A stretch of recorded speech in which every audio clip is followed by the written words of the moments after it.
Welcome to our tutorial on how to reply to a message on Snapchat. Whether you're new to the app or just looking to brush up on your skills, we've got you covered. Let's dive right into the steps. First, open Snapchat on your Android device. Once you're in the app, tap the chat icon at the bottom of the screen. This will take you to your conversations. Next, open the conversation that includes the message you want to reply to. Scroll through your chats until you find the message you're looking to respond to. To reply to a message, simply swipe right on the message you want to reply to. This will bring up a text box where you can type out your response. Write your answer beneath the text. Take your time crafting your reply and make sure it gets your point across effectively.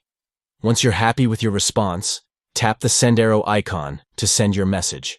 It will then be delivered to the recipient for them to see. And there you have it.